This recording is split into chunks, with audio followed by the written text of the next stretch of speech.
बिस्मिल्लाहिर्रहमानिर्रहीम। आज हमारा सबक है मकातीब गालिब। मकातीब मकतूब को कहते हैं और मकतूब ख़त, मकातीब उसकी जमा है, यानी खतूत। गालिब के खतूत ये छठा सबक है। नई जो किताब आई है, ठीक है, उसका ये छठा सबक है। बहुत ही इम्पोर्टेंट है। गालिब तो हमेशा ही बहुत अहम रहा है, तशरीह के हवाले से भी, मरूज़ी के हवाले से भी। इसका ख़ुलासा तो वैसे होता ही नहीं है, ठीक है।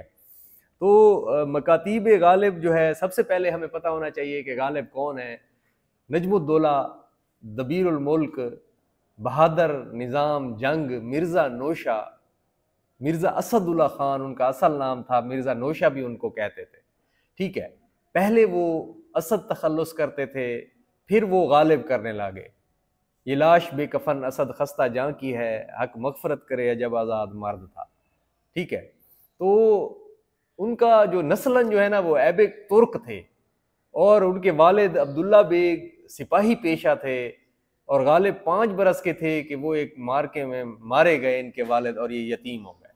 तो गालिब की परवरिश फिर उनके चचा ने संभाली, लेकिन 4 साल बाद वो भी वफात पा गए और अपने नाना की ज़ेरे निगरानी आ गए और उन फवान शबाब उनका जो है वो बड़ी बेफिक्री में गुजरा।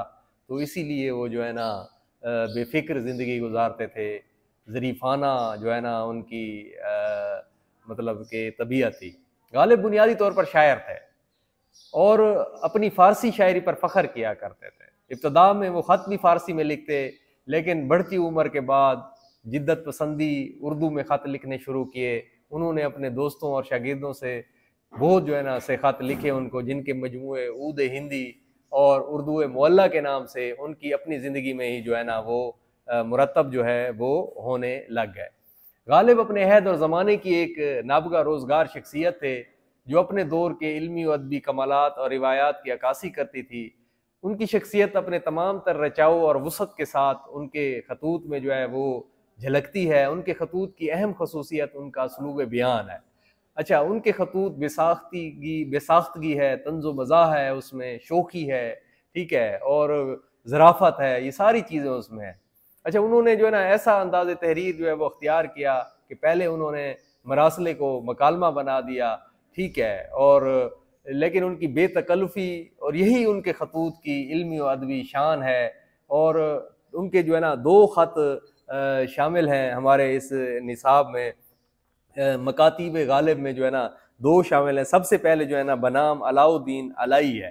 तो सबसे पहले हमें मालूम होना चाहिए कि अलाउद्दीन अलाई कौन थे। नवाब अलाउद्दीन खान अलाई बल्द नवाब अमीनुद्दीन अहमद खान 25 अप्रैल 1833 को जो है वो दिल्ली में पैदा हुए थे। उनकी तालीम की इब्तदा जो है वो गालिब की निगरानी में हुई थी और गालिब के अजीज़ों में थे। और उनकी जो बीवी है ना, उनके अहलिया जो उनकी हैं, ठीक है, तो वो उनके करीबी रिश्तेदारों में से थे। उर्दू और फ़ारसी दोनों में वो अशार कहते थे, लेकिन फ़ारसी से बहुत ज़्यादा रग़बत के सबब कलाम का उनका जो बेशतर हिस्सा है वो फ़ारसी में है, ठीक है। और अलाई जो है वो तखल्लुस करते थे। अलाई के मानी सरबुलंदी, ऊंचाई, इज़्ज़त होता है, ठीक है। तो इस वजह से उनका जो है तखल्लुस था। अलाई को शतरंज के खेल से जो है ना बहुत ज़्यादा शगफ़ था और उन्होंने जो है ना एक शतरंज सोसाइटी की बुनियाद भी रखी, जिसमें बड़े बड़े लोग खेला करते थे उनके साथ। अपने अपने बड़े वक्त के बड़े बड़े उदबा, शोरा और अंग्रेज़ जो मनसबदार थे, बड़े बड़े ओहदों के ऊपर फायज थे, वो शामिल थे। इनकी वफ़ात जो है 31 अक्टूबर 1884 को हुई। तो ये उनका मुख्तसर सा तारुफ है, ठीक है। गालिब के जो है ना ये इंतहाई करीबी ताल्लुकदार थे।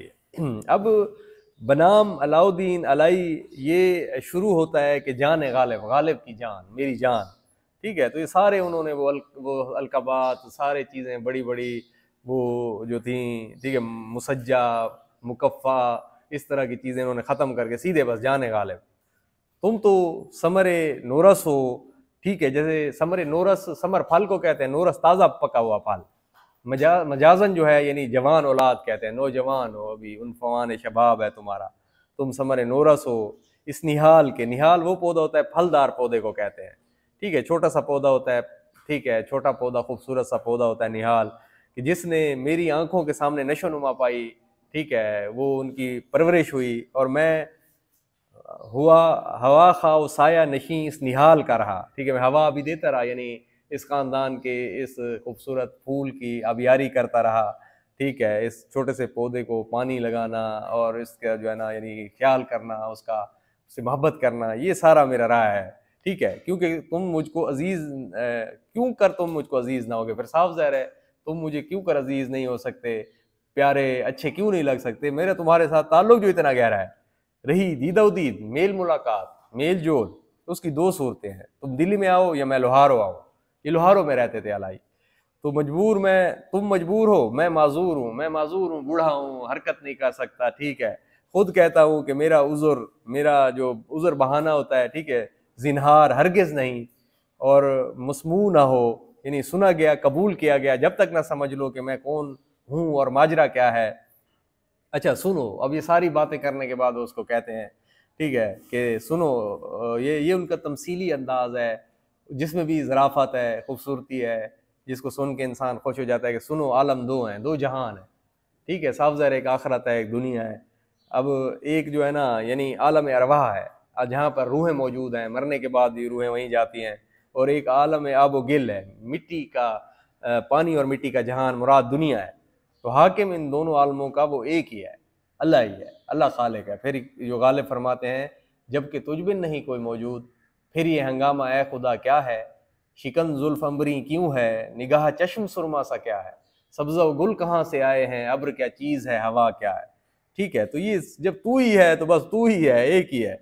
लिमन मुल्को लिमन मुल्को मुल्कुल यौमा, और फिर आप जवाब देता है लिल्लाहिल वाहिदिल कहार, जो होगा ना वो जब दुनिया ख़त्म हो जाएगी तो अल्लाह ताला पूछेगा कि ये मुल्क किसका है, तो फिर खुद ही जवाब देगा कि मेरे वाहिद, जो मैं एक हूँ, ताकतवर हूँ, ठीक है, ज़बरदस्त खुदा हूँ, मेरा है।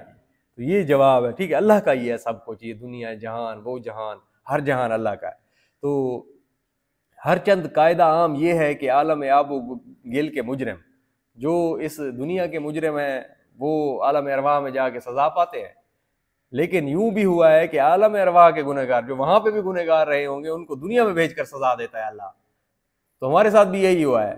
चुनाचे मैं 8वीं रजब, ठीक है, 1212 हिजरी में रूबकारी के वास्ते यहाँ भेजा गया, अपनी पैदाइश का बता रहे हैं, ठीक है, कि मैं 8वें रजब यानी मेरी पैदाइश हुई, ये उनकी पैदाइश की पैदाइश है, ये उनकी पैदाइश है, ठीक है। तो ये 1797 बनता है ना, ठीक है, 1869 में फिर उनकी वफात हुई थी, यहाँ भेजा गया। अच्छा 13 बरस हवालात में रहा, ये फिर मतलब कि 13 साल की उम्र में फिर इनकी बहुत छोटी उम्र में इनकी शादी हो गई थी, ठीक है। तो ये शादी का जिक्र कर रहे हैं। 7 रजब 1225 को मेरे वास्ते हुक्म हबस दवाम, ठीक है, हुक्म हबस दवाम यानी हमेशा की कैद, शादी हमेशा की कैद इनको लगती है, ठीक है। तो सादिर हुआ, जारी हुआ, नाफिज हुआ, एक बेड़ी मेरे पाँव में डाल दी गई, जंजीर डाल दी गई, साफ ज़ाहिर है वो जिम्मेदारियों का बोझ होता है, जंजीर ही होती है शादी, मेरे पाँव में डाल दी, और दिल्ली शहर को जिंदा मुकर्रर किया, और दिल्ली में जो है ना मेरा रहना मुकर्रर हुआ, मैं दिल्ली शहर में रहने लगा।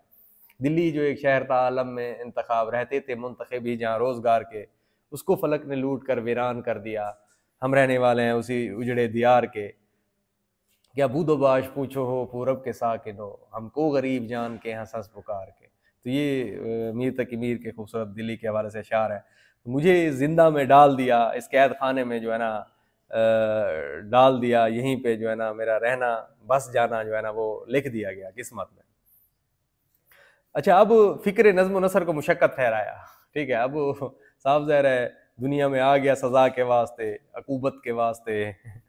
तो फिर जो है ना फिर शादी भी हो गई, बेड़ी पाँव में डाल दी गई, फिर शहर रहने का जो मुकर्रर किया गया दिल्ली किया गया। अच्छा उसके बाद जो पेशा मेरा लिखा गया किस्मत में, वो फ़िक्र नज़्म नसर को मुशक्कत ठहराया गया, इसमें मेहनत करनी है तुमने, नज़्म भी कहनी है, ठीक है, ये नज़्म समरा गज़लें, इन जैसा कोई शायर ही नहीं है गज़लों में, कितनी खूबसूरत इनकी गज़लें हैं। देखें कि दर्द मिन्नत कश दवा ना हुआ, मैं ना अच्छा हुआ बुरा ना हुआ, जमा करते हो क्यों रकीबों को, एक तमाशा हुआ गिला ना हुआ, कितने शीरी तेरे लब के रकीब, गालियाँ खा के बेमज़ा ना हुआ, ठीक है। और फिर ये कि जान दी हुई उसी की थी, हक तो ये है कि हक अदा ना हुआ, कुछ तो पढ़िए कि लोग कहते हैं आज गालिब गज़ल सरा ना हुआ। तो फिर मुझे दीदा तरी याद आया, दिल जिगर तिश्ना फरियाद आया, दम लिया था ना क़यामत ने हनूज़, फिर तेरा वक्त सफ़र याद आया, फिर तेरे कूचे को जाता है ख्याल, दिले गुम गश्ता मगर याद आया, मैंने मजनू पे लड़कपन में असद संग उठाया था कि सर याद आया। ठीक है, तो अब ये मुशक्कत ठहरी। अब बरसों के बाद जेल खाने से भागा फिर 3 बरस जो है बिलाद शर्किया में यानी मशरकी ममालिक में उसके शहरों में घूमता रहा। पायान कार आखिरकार मुझे कलकत्ता से पकड़ कर जो है ना आखिरकार अलगार्ज जो है ना लाए, और फिर उसी मोहब्बस यानी कैद खाने जिंदा में बिठा दिया गया। जब देखा कि कैदी गुरेज पाया, फिर भागने की तैयारी कर रहा है कोशिश कर रहा है, तो 2 हथकड़ियां और बढ़ा दी। ठीक है, आज बाजार में पाबजूला चलो, चश्मे नम जाने शोरीदा काफ़ी नहीं, तोहमत इश्क पोशीदा काफ़ी नहीं, आज बाजार में पाबजूला चलो। पाँव बेड़ी से फिगार आजिज घायल, अच्छा हाथ हथकड़ियों से जख्मदार, हथकड़ियाँ पहन पहन के जख्म हो गए। मुशक्क़त मुकर्ररी जो कि मुकर्रर की गई है मुशक्क़त, और मुश्किल हो गई ताकत यक कलम, अचानक ज़ायल हो गई ख़त्म हो गई बेहया हूँ यानी शर्म नहीं है मुझ में, साले गुज़िश्ता बेड़ी को जाविया जिंदा में छोड़कर माँ दोनों हथकड़ियों के भागा। ठीक है, अच्छा मीरठ मुरादाबाद होता हुआ रामपुर पहुंचा, कुछ दिन कम 2 महीने वहां रहा कि फिर पकड़ आया। अब अहद किया कि जो है ना फिर ना भागूंगा क्या, भागने की ताकत भी नहीं रही।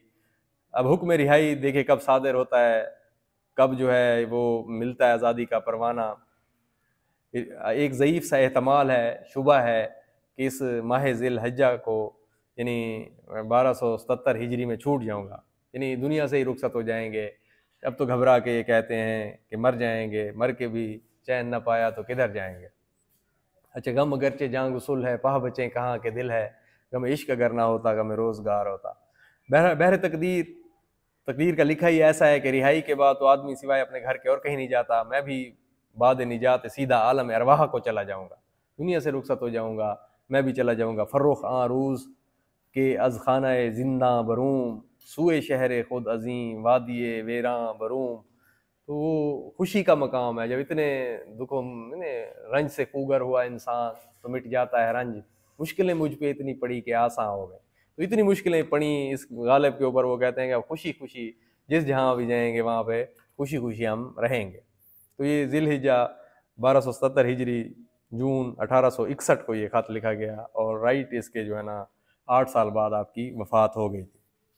फिर दूसरा खत उन्होंने बनाम मिर्ज़ा हरगोपाल तफ्ता के नाम लिखा है। ठीक है, तो तफ्ता भी ज़ख्मी को कहते हैं। ठीक है, और ये जो है उनका तखल्लुस था हरगोपाल, इनके अजीज़ तरीन लायक तरीन शागिर्द थे, बड़ा ही अच्छी इनके साथ गाड़ी छनती थी, इनसे बड़ी मोहब्बत थी गालिब को।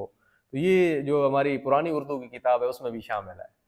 तो भाई तुम सच कहते हो कि बहुत से मसवदे ऐसी तहरीरें जिनको लिखने की गुंजाइश हो, बाकी ठीक है दोबारा सही किया जा सके, इसलाह के वास्ते फराम हुए हैं, मगर ये ना समझना कि तुम्हारे ही कसायद पड़े हैं। कसीदे बादशाहों की तारीफ़ें वो लिखने के लिए भेजा होगा ना, इसलाह के लिए भेजा करते थे इनको लोग। तो नवाब साहब की गज़लें भी उसके साथ धरी हुई हैं, पड़ी हुई हैं, मैंने उनको भी हाथ नहीं लगाया।